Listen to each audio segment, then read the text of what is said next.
সবার জন্য রইল শুভেচ্ছা। আজকে শোনাবো তারাশঙ্কর বন্দ্যোপাধ্যায়ের লেখা একটি অসাধারণ ছোট গল্প, কালাপাহাড়। তো চলুন শুরু করা যাক।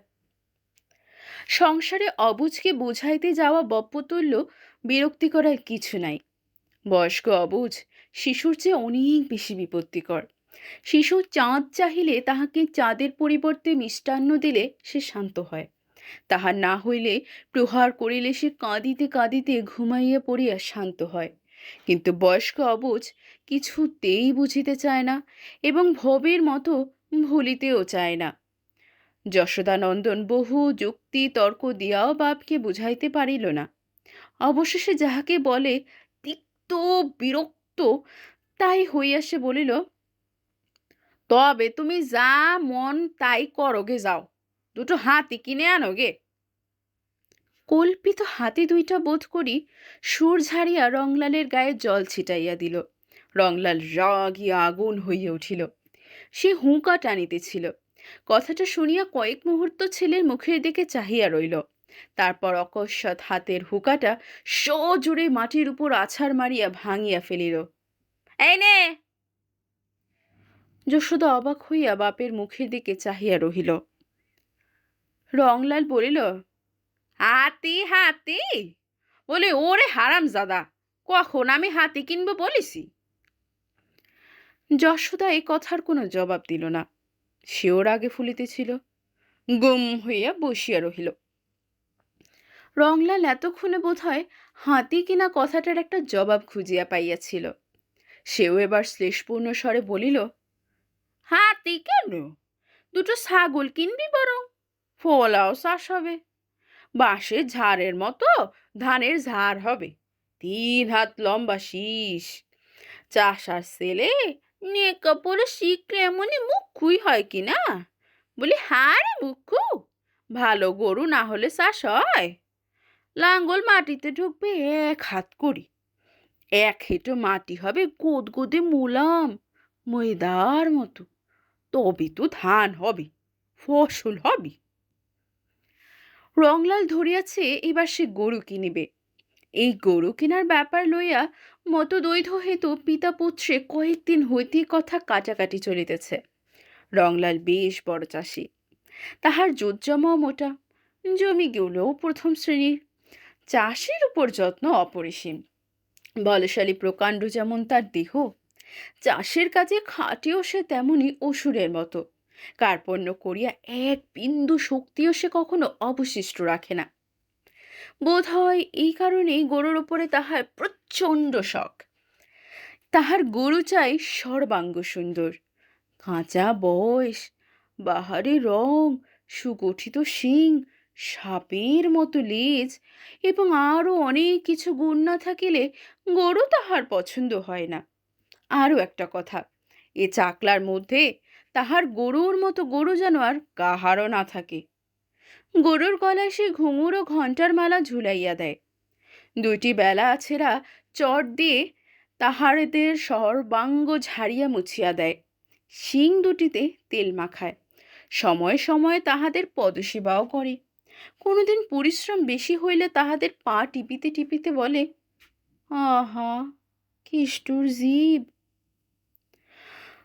গত কয়েক বছর অজন্মার জন্য এবং পুত্র যশোদাকে স্কুলে পড়াইবার খরচ বহন করিতে হওয়ায় রংলালের অবস্থা ইদানিং একটু অসচ্ছল হইয়া পড়িয়াছে।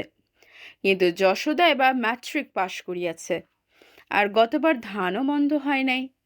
এই জন্য এবার রংলাল ধরিয়া বসিয়াছে ভালো গরু তাহার চাই চাই। একজোড়া গরু গতবার মাত্র কেনা হইয়াছে, কিন্তু তাহাদের প্রতি রংলালের মমতা নাই। গরু 2টি ছোটও নয় এবং মন্দও কোনো মতে বলা চলে না, কিন্তু এই অঞ্চলে তাহাদের চেয়ে ভালো গরুও অনেকের আছে। যশোদা বলিতেছে, এ বছরটাতেই চলুক, আমি চাকরি বাকরি একটা কিছু করি, আর এবারও যদি ধান ভালো হয় তবে কিনো, এখন আসছে বছর। কিনতে গেলে 200 টাকার কম তো হবেই না, সে টাকা তুমি এখন পাবে কোথা? টাকা কোথা হইতে আসিবে সে রংলাল জানে না, তবু গরু তাহার চাই। অবশেষে রংলালের জিদি বজায় থাকিল। যশোদা রাগ করিয়াই আর কোনো আপত্তি করিল না। টাকাও জোগাড় হইয়া গেল। যে গরু জোড়াটা তাহার ছিল, সেই জোড়াটা বেচিয়া হইল 100 টাকা। বাকি 100 টাকার সংস্থান করিয়া দিল যশোদার মা। সে রংলালকে গোপনে বলিল, ওর সঙ্গে ঝগড়া করি কি হবে? তুমি গরু কিনে আনো। তুমি গরু কিনে আনো না, কিনে আনলে তো কিছু বলতে পারবে না। রংলাল খুশি হইয়া বলিল, বেশ বলিস, তাই করি। তারপর ও আপনার মাথা টুকু কেনি। যশোদার মা বলিল, এই গরু দুটো বেচে দাও, আর এই নাও, এগুলো বন্ধক দিয়ে গরু কিনে তুমি। ভালো গরু নইলে গোয়াল মানায়। সে আপনার গয়না কয়খানি রংলালের হাতে তুলিয়া দিল। রংলাল আনন্দে উচ্ছ্বসিত হইয়া উঠিল। যাক, রংলাল টাকা কড়ি সংগ্রহ করিয়া পাচুন্দি গ্রামের গরু মহিষের বাজারে যাইবার সংকল্প করিল। বাছিয়া বাছিয়া মনের মতো 2টি গরু সংগ্রহ করিবে, হয় দুধের মতো সাদা, দধিমুখ কালো। কিন্তু পাচন্ডির হাটে প্রবেশ মুখেই সে অবাক হইয়া দাঁড়াইয়া গেল। হ হ, এই যে, ওরে বাসরে, এই যে হাজার হাজার রে বাবা! হাজার হাজার না হইলেও গরু মহিষ 2 মিলে 1000খানেক পাচন্ডির হাটে আমদানি হয়। আর মানুষ তেমনই অনুপাতে জুটিয়াছে। গরু মহিষের চিৎকারে, মানুষের কলরবে এসে এক অদ্ভুত কোলাহল ধ্বনিত হইতেছে। মাথার উপর সূর্য তখন মধ্যাকাশে। যেখানটায় জানোয়ার কেনা বেচা হইতেছে, সেখানে 1 ফোঁটা ছায়া কোথাও নাই। মানুষের সেদিকে ভ্রুক্ষেপও নাই। তাহারা অক্লান্তভাবে ঘুরিতেছে। রংলাল সেই ভিড়ের মধ্যে মিশিয়া গেল। গরুগুলি এক জায়গায় গায়ে গায়ে ঘেঁষিয়া দাঁড়াইয়া আছে, চোখে চকিত দৃষ্টি। পাইকারগুলো চিৎকার করিতেছে ফেরিওয়ালার মতো, এই যায়, এই গেল, বাগবাচ্চা, আরবে ঘোড়া। রংলাল তীক্ষ্ণ দৃষ্টিতে আপনার মনের মতো সামগ্রীর সন্ধান করিতেছিল। ওদিকটায় গোলমাল উঠিতেছে প্রচণ্ডতর। কান পাতা যায় না, মনে হয় যেন দাঙ্গা বাঁধিয়াছে। রংলাল ওই দিকটার পানেই চলিল। এদিকটায় মহিষের বাজার। কালো কালো দুর্দান্ত জানোয়ারগুলোকে অবিরাম ছুটাইয়া লইয়া বেড়াইতেছে। পাইকারের দল চিৎকার করিয়া বড় বড় বাঁশের লাঠি দিয়ে অবিশ্রান্ত পিটিতেছে, আর জানোয়ারগুলো ছুটিয়া বেড়াইতেছে জ্ঞান শূন্যের মতো। কতগুলো একটা পুকুরের জলে পড়িয়া আছে। নেহাত কচি বাচ্চা হইতে বুড়া মহিষ পর্যন্ত বিক্রয়ের জন্য আনিয়াছে। কতগুলোর গায়ের চামড়া উঠিয়া গিয়া রাঙা ঘা থক থক করিতেছে। আর একটু দূরে আম গাছ ঘেরা একটা পুকুরের পাড়েও লোকের ভিড়। রংলাল সেখানে কি আছে দেখিবার জন্য চলিল। একটা পাইকার মহিষ তাড়াইয়া আনিতেছিল। সহসা তাহার আস্ফালিত লাঠি গাছটা হাত হইতে খসিয়া রংলালের কাছেই আসিয়া পড়িল। রংলালের একটু রাগ হইল। সে লাঠি গাছটা তুলিয়া লইল। পাইকারটার অবসর নাই। সে অত্যন্ত ব্যস্ততা প্রকাশ করিয়া বলিল, দাদা, লাঠি গাছটা দাও হে। যদি আমার গায়ে লাগতো? তোমার গায়ে লাগতো না হয় খানিক টুকচার রক্ত পড়তো, আর কি হতো? রংলাল অবাক হইয়া গেল। রক্ত পড়তো আর কি হতো? দাও দাও ভাই, দিয়ে দাও, হাত ফসকে হইয়া গেছে গা, দাও দাও। রংলালকে ভালো করিয়া দেখিয়া এবার পাইকারটি বিনয় প্রকাশ করিল। লাঠি গাছা দিতে গিয়া রংলাল শিহরিয়া উঠিল। কি, লাঠি প্রান্তে যে সূচের অগ্রভাগ বাহির হইয়া রহিয়াছে। পাইকারটা হাসিয়া বলিল, ও আর দেখি কাজ নাই, দিয়ে দাও ভাই। রংলাল বেশ করিয়া দেখিল, সূচের অগ্রভাগই বটে, একটা নয়, 2-3টা। হঠাৎ একটা শোনা কথা তাহার মনে পড়িয়া গেল। পাইকাররা লাঠির ডগায় সূচ বসাইয়া রাখে, ওই সূচের খোঁচা খাইয়াই মহিষগুলো এমন জ্ঞান শূন্যের মতো ছুটিয়া বেড়ায়। উফ! সে একটা দীর্ঘ নিঃশ্বাস ফেলিল। পাইকারটা বলিল, কি কিনবে, কি কর্তা? মহিষ কিনবে তো লাও, ভালো মহিষ দিব, সস্তা দিব। এই এই এই বলিয়া রংলালকে দেখাইয়াই সে মহিষগুলোকে ছুটাইতে আরম্ভ করিল। বাপরে বাপরে, বলিহারি বাপরে আমার। মধ্যে মধ্যে আবার আদরও সে করিতেছে। রংলাল আসিয়া উঠিল বাগানে। চারিপাশে মহিষের মেলা। এগুলি বেশ হৃষ্টপুষ্ট আর অযথা তাড়নার ফলে ছুটিয়াও বেড়াইতেছে না। শান্তভাবে কোনোটি বসিয়া, কোনোটি দাঁড়াইয়া দাঁড়াইয়া চোখ বুঝিয়া রোমন্থন করিতেছে। গরু এ বাগানে নাই। রংলাল সেখান হইতে ফিরিল, কিন্তু একেবারে বাগানের শেষ প্রান্তে আসিয়া থমকাইয়া দাঁড়াইল। ই কি, মহিষ না হাতি? এত প্রকাণ্ড বিপুলকায় মহিষ রংলাল কখনো দেখে নাই। কয়জন লোকও সেখানে দাঁড়াইয়াছিল। একজন বলিতেছিল, ইয়ে মোষ কি লিবে বাবা? পাইকারটা বলিল, এ লেবে ভাই রাজাই জমিদারে, আর লেবে যার লক্ষ্মী নাই সে। ঘুরছি তো 5-7 হাট, দেখি আর কোথাও যাব। ঘুরছি তো 5-7 হাট, দেখি আবার কোথাও যাব। অন্য একজন বলিল, এ মোষ গেরস্তেতে নিয়ে কি করবে? এ হালের মুঠো ধরবে কে? তার জন্যই এখন লোক খোঁজ। পাইকার বলিল, আরে ভাই, বুদ্ধিতে মানুষ বাঘ বশ করেছে। আর এ তো মোষ, লাঙ্গল বড় করলেই জানোয়ার জব্দ। এর লাঙ্গল মাটিতে ঢুকবে 1.5 হাত। রংলাল তীক্ষ্ণ প্রশংসমান দৃষ্টিতে মহিষ জোড়াটার দিকে চাহিয়া রছিল। বলিহারি বলিহারি, দেহের অনুপাতে পাগলি খাটো। অবক্ষ পঙ্ক হইতে অন্তত 20 মণ ওজন তো স্বচ্ছন্দে ওই খাটো পায়ে খুঁটি দিয়া তুলিয়া লইবে। কি কালো রং, নিকশের মতো কালো। শিং দুইটির বাহার সবচেয়ে বেশি, আর দুইটি কি এক ছাঁচে ঢালিয়া গড়িয়াছে যেন যমজ শিশু। কিন্তু দামি কি সে পারিবে? আচ্ছা, দেখাই যাক। হাট ভাঙিয়া শেষ লোকটি পর্যন্ত চলিয়ে যাক, তখন দেখা যাবে। পাইকারটা তো বলল 5-7টা হাটে কেহ খরিদ্দার জোটে নাই।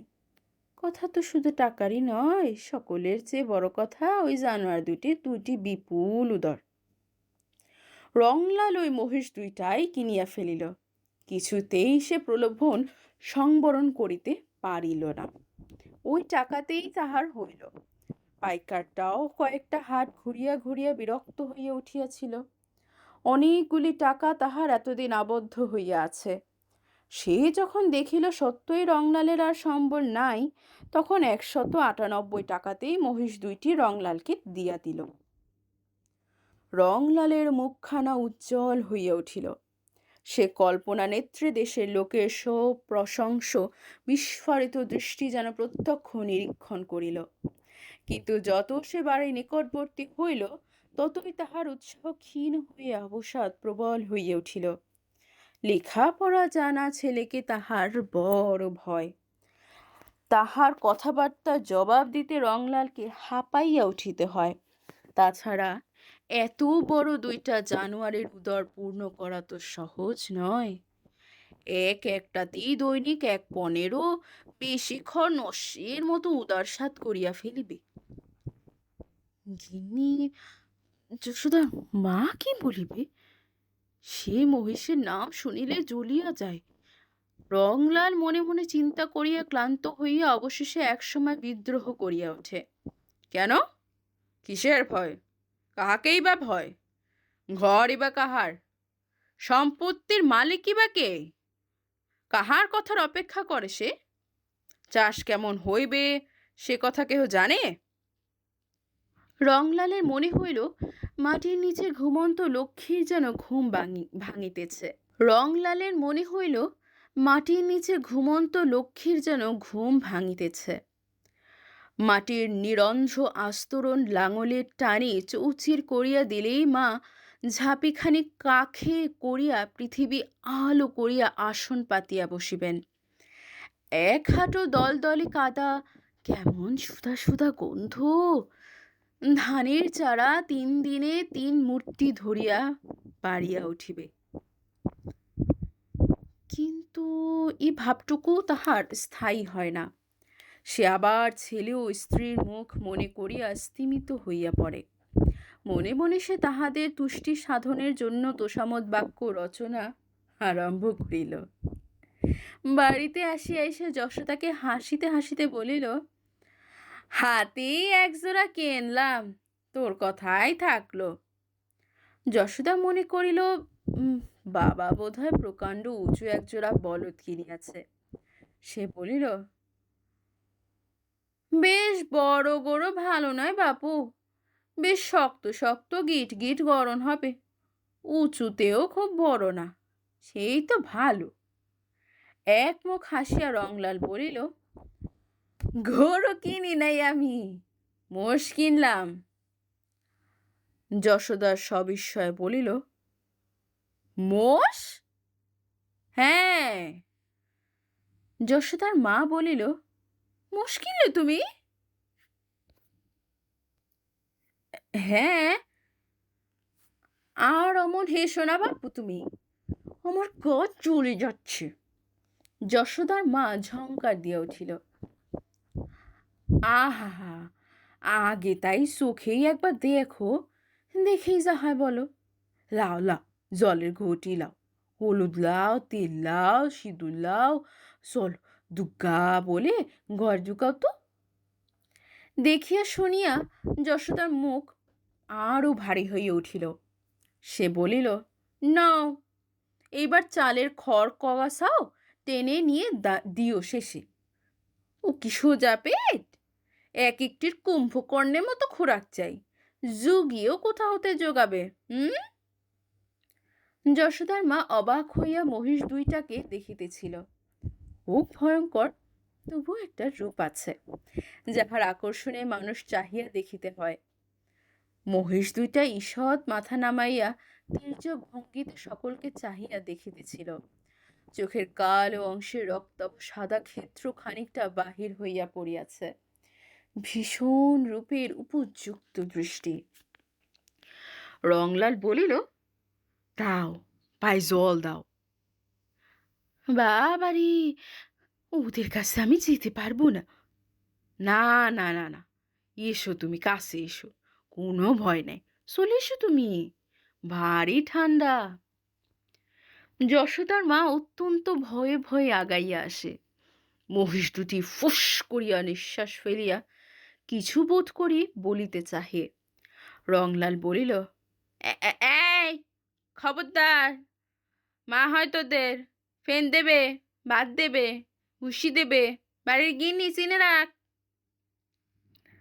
তবুও যশোদার মা সরিয়া আসিয়া বলিল, না বাবু, এই তেল শুধু হলুদ তুমি দিয়ে দাও, ও আমি পারবো না, যে কালা পাহাড়ের মতো সিহারা।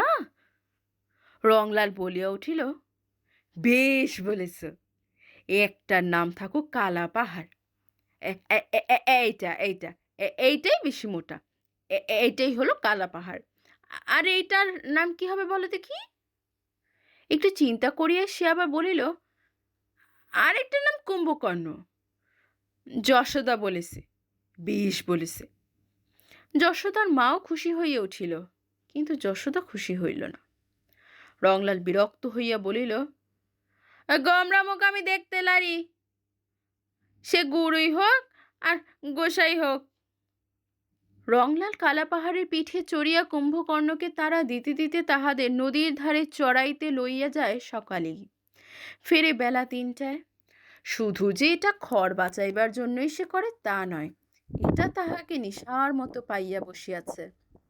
বাড়ির সমস্ত লোক ইহার জন্য বিরক্ত, এমনকি যশোদার মা পর্যন্ত বিরক্ত হইয়া উঠিয়াছে। রংলাল হাসিয়া বলে, এবার খড় কত টাকায় বেচি তা দেখো, খড় বেচেই এবার একখানা গয়না তোমার হবে। যশোদার মা বলে, গয়নার জন্য আমার ঘুম হয় না, না তোমাকে দিন রাত আগুনে সেকা দিই, বলো তো তুমি। যশোদা বলে, যাবে কোন দিন সাপের কিংবা বাঘের পেটে, সত্য কথা, নদীর ধারে সাপের উপদ্রব খুব, এবং বাঘও মাঝে মাঝে দুই একটা ছটকাইয়া আসিয়া পড়ে। রংলাল সেসব গ্রাহ্যই করে না। সে নদীর ধারে গিয়া একটা গাছতলায় গামছা বিছাইয়া শুইয়া পড়ে। মহিষ দুইটা ঘাস খাইয়া বেড়ায়। উহারা দূরে গিয়া পড়িলে সে মুখে এক বিচিত্র শব্দ করে, আহ আহ। অবিকল মহিষের ডাক। দূর হইতে সে শব্দ শুনিয়া কালাপাহাড় ও কুম্ভকর্ণ ঘাস খাওয়া ছাড়িয়া মুখ উঁচু করিয়া শোনে। তারপর উহারাও ওই আ আ শব্দে সাড়া দিতে দিতে দ্রুত বেগে হেলিয়া দুলিয়া চলিয়া আসে। কখনো কখনো বা ছুটিতে আরম্ভ করে। রংলালের কাছে আসিয়া তাহার মুখের দিকে চাহিয়া দাঁড়ায়, যেন প্রশ্ন করে, ডাকিতেছ কেন? রংলাল দুইটার গালেই দুই হাতে একটা করিয়া চর বসাইয়া দিয়া বলে, পেটে তোদের আগুন লাগুক, খেতে খেতে কি বেলা চলে যাবি নাকি? হ্যাঁ, এই কাছে পিঠে চড়ে খা। মহিষ দুইটা আর যায় না। তাহারা সেইখানেই শুইয়া পড়িয়া চোখ বুঝিয়া রোমন্থন করে। কখনো বা নদীর জলে আকণ্ঠ ডুবিয়া বসিয়া থাকে। রংলাল ডাকিলে জলসিক্ত গায়ে উঠিয়া আসে। মাঠে যখন সে লাঙল চালায়, তখন প্রকাণ্ড বড় লাঙলখানা সোজোরে মাটির বুকে চাপিয়া ধরে কালাপাহাড় এবং কুম্ভকর্ণ অবলীলা ক্রমে টানিয়া চলে। প্রকাণ্ড বড় বড় মাটির চাই দুই ধারে উল্টাইয়া পড়ে।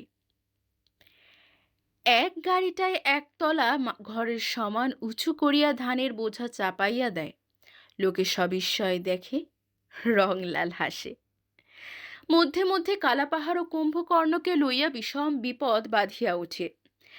একদিন তাহাদের মধ্যে কি মনন্তর যে ঘটে! উহারা দুইটা যুদ্ধমান অসুরের মতো সামনাসামনি দাঁড়াইয়া ক্রোধে ফুলিতে থাকে। মাথা নিচু করিয়া আপন আপন শিং উদ্যত করিয়া সম্মুখের দুই পা মাটিতে ঠুকিতে আরম্ভ করে। তারপরেই যুদ্ধ আরম্ভ হইয়া যায়। এক রংলাল ছাড়া সে সময় আর কেহ তাহাদের মধ্যে যাইতে সাহস করে না। রংলাল প্রকাণ্ড একগাছা বাঁশের লাঠি হাতে নির্ভয়ে উহাদের মধ্যে পড়িয়া দুর্দান্তভাবে দুইটাকে পিটাইতে আরম্ভ করে। প্রহারের ভয়ে দুইটা সরিয়া দাঁড়ায়। রংলাল সেদিন দুইটাকেই সাজা দেয়। পৃথক গোয়ালে তাহাদের আবদ্ধ করিয়া অনাহারে রাখে। তারপর পৃথকভাবেই তাহাদের স্নান করাইয়া পেট ভরিয়া খাওয়াইয়া তবে একসঙ্গে মিলিতে দেয়। সঙ্গে সঙ্গে অনেক উপদেশও দেয়।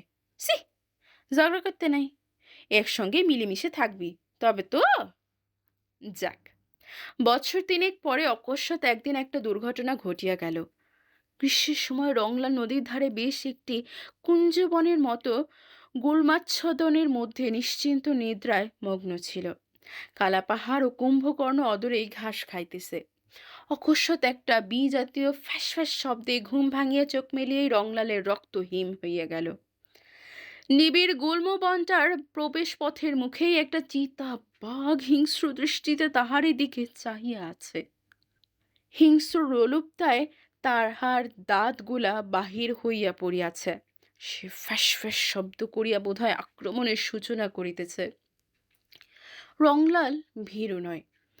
সে পূর্বে কয়েকবার চিতাবাঘ শিকারে একা বিশেষ অংশগ্রহণ করিয়াছে। রংলাল বেশ বুঝিতে পারিল, সংকীর্ণ প্রবেশ পথের জন্যই বাঘটা ভিতরে প্রবেশ করিতে ইতস্তত করিতেছে, নতুবা ঘুমন্ত অবস্থাতেই সে তাহাকে আক্রমণ করিত। সে দ্রুত হামাগুড়ি দিয়া বিপরীত দিকে পিছাইয়া গিয়া কুঞ্জবনটার মধ্যস্থলে প্রকাণ্ড গাছটাকে আড়াল করিয়া আরম্ভ করিল, আহ আহ আহ। মুহূর্তের মধ্যেই উত্তর আসিল, আহ আহ আহ। বাঘটা চকিত হইয়া কুঞ্জবনটার মুখ হইতে সরিয়া আসিয়া চারিদিকে চকিত দৃষ্টি নিক্ষেপ করিয়া দেখিল, উহার দিকে অগ্রসর হইয়া আসিতেছে কালাপাহাড় ও কুম্ভকর্ণ। সেও দন্ত বিস্তার করিয়া গর্জন করিতে আরম্ভ করিল। রংলাল দেখিল, কালাপাহাড় ও কুম্ভবর্ণের সে এক অদ্ভুত মূর্তি। তাহাদের এমন ভীষণ রূপ সে কখনো দেখে নাই। তাহারা ক্রমশ পরস্পরের নিকট হইতে সরিয়া বিপরীত দিকে চলিতেছিল। কয়েক মুহূর্তের মধ্যেই দেখা গেল বাঘটার একদিকে কালাপাহাড়, অন্যদিকে কুম্ভকর্ণ। মধ্যে বাঘটা চঞ্চল হইয়া উঠিয়াছে। সে নিজের বিপদ বুঝিতে পারিয়াছে। বাঘটা ছোট, তবুও সে বাঘ। সে বোধহয় অসহিষ্ণু হইয়া অকস্মাৎ একটা লাফ দিয়া কুম্ভকর্ণের উপর পড়িল। পর মুহূর্তে কালা পাহাড় তাহার উদ্যত শিং লইয়া তাহাকে আক্রমণ করিল। কালা পাহাড়ের শৃঙ্গাঘাতে বাঘটা কুম্ভকর্ণের পিঠ হইতে ছিটকাইয়া দৌড়ে পড়িয়া গেল। আহত কুম্ভকর্ণ উন্মত্তের মতো বাঘটার উপর নত মস্তকে উন্নত শৃঙ্গ লইয়া ঝাঁপাইয়া পড়িল। কুম্ভকর্ণের শিং দুইটা ছিল অত্যন্ত তীক্ষ্ণ এবং অপেক্ষাকৃত সোজা। একটা শিং বাঘটার তলপেটে সোজা ঢুকিয়া গিয়া বাঘটাকে যেন গাঁথিয়া ফেলিল। মরণ যন্ত্রণা কাতর বাঘটাও দারুণ আক্রোশে তাহার ঘাড়টা কামড়াইয়া ধরিল। ওদিক হইতে কালা পাহাড়ও আসিয়া বাঘটার উপর শৃঙ্গাঘাত আরম্ভ করিল। রংলাল তখন বাহির হইয়া আসিয়াছে। সেও দারুণ উত্তেজনায় জ্ঞান শূন্যের মতো চালাইতে আরম্ভ করিল তাহার বাঁশের লাঠি। কিছুক্ষণের মধ্যেই যুদ্ধমান দুইটা জন্তুই মাটিতে গড়াইয়া পড়িল। বাঘটার প্রাণ তখনও থাকিলেও সে অত্যন্ত ক্ষীণ, শরীরে শুধু দুই একটা আক্ষেপ মাত্র স্পন্দিত হইতেছিল। কুম্ভকর্ণ পড়িয়া শুধু হাঁপাইতেছিল, তাহার দৃষ্টি রংলালের দিকে। চোখ হইতে দর দর ধারে জল গড়াইতেছে। রংলাল বালকের মতো কাঁদিতে আরম্ভ করিল। বিপদ হইল কালা পাহাড়কে লইয়া। সে অবিরাম আহ আহ চিৎকার করে আর কাঁদে। রংলাল বলিল, জোর নইলেও থাকতে পারছে না, জোর একটা এই হাটেই কিনতে হবে, জোর একটা এই হাটেই কিনতে হবে। পর হাটে সে অনেক দেখিয়া শুনিয়া চওড়া দামে কালা পাহাড়ের জোর কিনিয়া ফেলিল।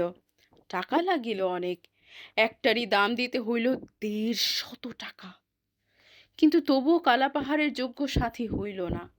তবে এটার বয়স এখনো কাঁচা, এখনো বাড়িবে।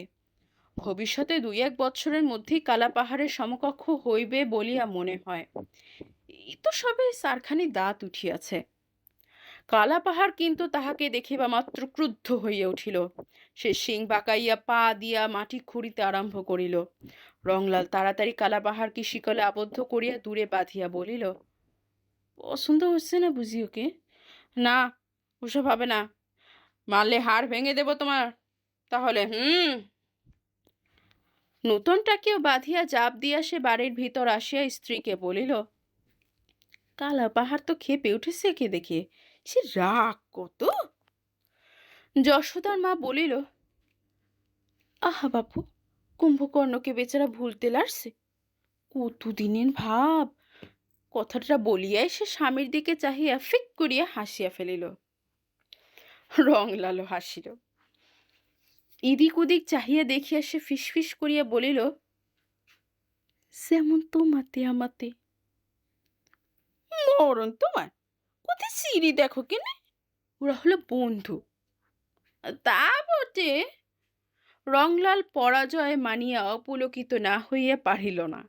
তারপর বলিল, ওঠো ওঠো, চলো, জল তেল সিঁদুর হলুদ নিয়ে চলো। ঠিক এই সময় বাড়ির রাখালটা ছুটিয়া আসিয়া বলিল, ও গো মোড়ল মশাই, শিগগির এসো গো, কালা পাহাড় নতুনটাকে মেরে ফেলালে। সে কি রে, শিকল দিয়ে বেঁধে এলাম যে। রংলাল ছুটিয়া বাহির হইয়া গেল। রাখালটাও পিছনে পিছনে আসিতে আসিতে বলিল, গোজ উপড়ে ফেলাইছে মশাই, আর যে গাঙ্গারছে, এতক্ষণ হয়তো মেরেই ফেলালে। রংলাল আসিয়া দেখিল রাখালটার কথা এক বিন্দুও অতিরঞ্জিত নয়। শিকল সমেত খুঁটিটাকে উপড়াইয়া সে আবদ্ধ নতুন মহিষটাকে দুর্দান্ত ক্রোধে আক্রমণ করিয়া প্রহার করিতেছে। নতুনটা একে কালা পাহাড়ের অপেক্ষা দুর্বল এবং এখনো তাহার বাল্য বয়স উত্তীর্ণ হয় নাই। তাহার উপর আবদ্ধ অবস্থায় একান্ত অসহায়ের মতো পড়িয়া গিয়া সে শুধু আতুর আর্তনাদ করিতেছে। রংলাল লাঠি মারিতে আরম্ভ করিল, কিন্তু তবু কালা পাহাড়ের গ্রাহ্য নাই। সে নির্মমভাবে নবাগতকে আঘাত করিতেছিল। বহু কষ্টে যখন কালা পাহাড়কে কোনোরূপে আয়ত্তাধীন করা গেল, তখন নতুন মহিষটার শেষ অবস্থা। রংলাল মাথায় হাত দিয়া বসিয়া পড়িল। যশোদা বলিল, ওকে আর ঘরে রাখা হবে না, বেঁচে দাও ওকে, বেঁচে দাও ওকে। আবার ওর জোর আনলেও আবার মারামারি করবে, উমুস গরম হয়ে গিয়েছে। রংলাল কথার উত্তর দিতে পারিল না। সে নীরবে ভাবিতেছিল, যশোদার কথার জবাব নাই। সে সত্যই বলিয়াছে, কালাপাহাড়ের মেজাজ খারাপ হইয়া গিয়াছে। মহিষের মেজাজ একবার খারাপ হইলে আর শান্ত হয় না, বরং উত্তর সে অশান্তই হইয়া ওঠে। কিন্তু তবু চোখ দিয়া তাহার জল আসে। দিন কয়েক পর রাখালটা আসিয়া বলিল, আমি কাজ করতে লারবো মশাই। কালাপাহাড় যেরকম ফসাইছে, কোনদিন হয়তো মেরেই ফেলাবে আমাকে। রংলাল কালাপাহাড়ের কাছে আসিয়া দাঁড়াইল। রক্তচক্ষু রইয়া রংলালের দিকে দৃষ্টিপাত করিয়া কালাপাহাড় তাহার মুখটা রংলালের কোলে তুলিয়া দিল। রংলাল পরম স্নেহে তাহার মাথা চুলকাইতে আরম্ভ করিল। কিন্তু রংলাল তহরহ কালাপাহাড়ের কাছে থাকিতে পারে না যে তাহাকে শান্ত করিয়া রাখিবে। অন্য কেহ গেলেই কালাপাহাড় অশান্ত স্বভাবের পরিচয় দেয়। মধ্যে মধ্যে মুখ তুলিয়া চিৎকার আরম্ভ করে, আহ আহ আহ। সে ঊর্ধ্বমুখ হইয়া কুম্ভকর্ণকে খোঁজে। দড়ি ছিঁড়িয়া সে ডাকিতে ডাকিতে ওই নদীর ধারে দিকে চলিয়া যায়। রংলাল ভিন্ন অন্য কেহ তাহাকে ফিরাইতে গেলে সে রুখিয়া দাঁড়ায়। সেদিন আবার একটা গরুর বাছুরকে মারিয়া ফেলিল। এই বাছুরটির সহিত উহাদের বেশ একটি মিষ্ট সম্বন্ধ ছিল। কুম্ভকর্ণ কালাপাহাড় যখন পূর্ণ উদরে রোমন্থন করিত, তখন সে আসিয়া তাহাদের ডাবা হইতে জাপ খাইয়া যাইত।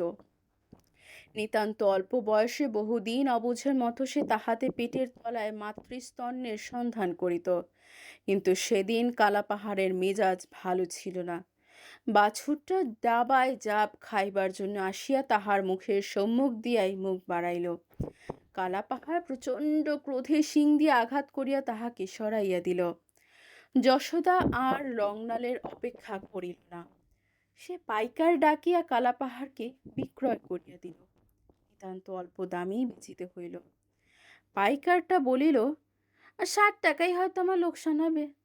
এই গরম মোষ কি কেউ নেবে মশাই?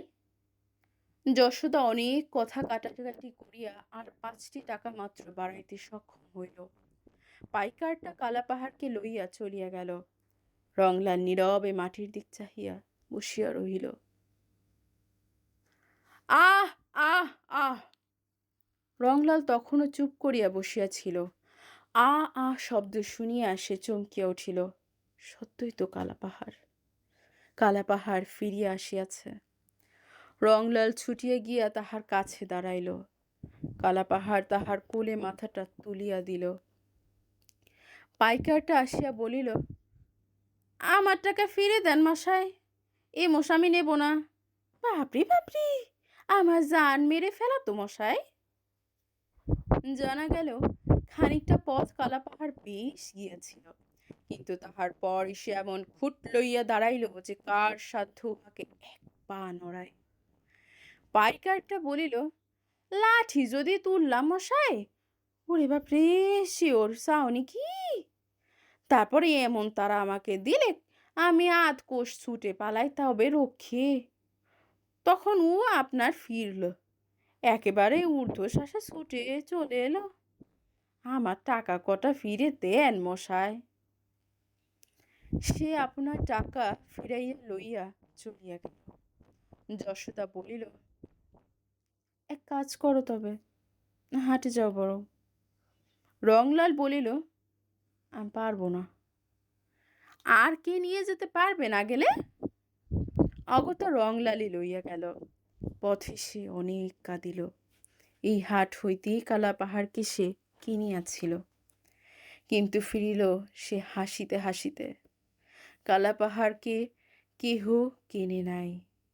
ওই পাইকারটা সেখানে এমন দুর্নাম রটাইয়াছে যে কেহ তাহার কাছ দিয়াও আসে নাই। যশোদা বলিল, তবে পরের হাটে যাও। এদিককার পাইকারও হাটে বড় যায় না। রংলালকে যাইতে হয়। যশোদা লেখাপড়া জানা রোজগেরে ছেলে, সে এখন বড় হইয়াছে, তাহাকে লঙ্ঘল। যশোদার লেখাপড়া জানা রোজগেরে ছেলে, সে এখন বড় হইয়াছে, তাহাকে লঙ্ঘন রংলাল করিতে পারে না, আর কালা পাহাড়কে রাখিবার কথা যে সে জোর করিয়া বলিতে পারে না। অনেক ক্ষতি যে হইয়া গেল। মহিষটার দাম ১৫০ টাকা, তারপর গোহত্যার জন্য প্রায়শ্চিত্তের খরচ ৭-৮ টাকা। এই ১ মাস চাষ বন্ধ হইয়াছে। সে ক্ষতির মূল্য হিসাব নিকাশের বাহিরে। হাটে একজন পাইকার কালাপাহাড়কে দেখিয়া অত্যন্ত আগ্রহ প্রকাশ করিয়া কিনিল।